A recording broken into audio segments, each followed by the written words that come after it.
গীত সংহিতা অধ্যায় ২১। প্রধান বাদ্যকরের জন্য দায়ুদের সঙ্গীত।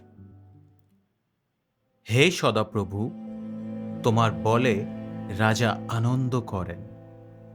তিনি তোমার পরিত্রাণে কতই উল্লসিত হন। তুমি তাহার মনোবাঞ্ছা পূর্ণ করিয়াছ। তাহার ওষ্ঠের প্রার্থনা অস্বীকার করো নাই। কেননা তুমি মঙ্গলের বিবিধ বর সহ তাহার সম্মুখবর্তী হইয়াছ। তুমি তাহার মস্তকে সুবর্ণ মুকুট দিয়াছ। তিনি তোমার কাছে জীবন প্রার্থনা করিয়াছিলেন, তুমি তাহাকে দিয়াছ। অনন্তকাল স্থায়ী দীর্ঘ পরমায়ু দিয়াছ। তোমার পরিত্রাণে তিনি মহাগৌরবান্বিত। তুমি তাহার উপরে প্রভা ও প্রতাপ রাখিয়াছ। তুমি তাহাকে চিরস্থায়ী আশীর্বাদযুক্ত করিয়াছ। তোমার শ্রীমুখে তাহাকে আনন্দে পুলকিত করিয়াছ।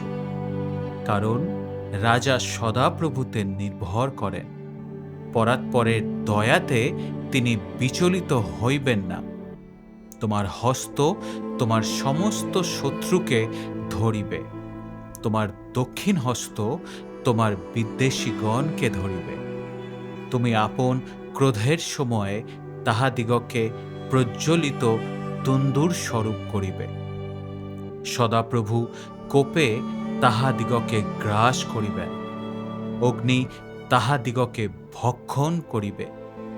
তুমি উচ্ছিন্ন করিবে পৃথিবী হইতে তাহাদের ফল, মনুষ্য সন্তানদের মধ্য হইতে তাহাদের বংশ। কেননা তাহারা তোমার বিরুদ্ধে কুসংকল্প করিল, তাহারা কুমন্ত্রণা করিল, তাহা সিদ্ধ করিতে পারে না। কেননা তুমি তাহাদিগকে ফিরাইয়া দিবে।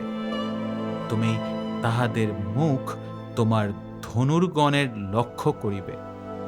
হে সদাপ্রভু, নিজ বলে উন্নত হও। আমরা তব পরাক্রম গাহিব ও প্রশংসা করিব। আমেন।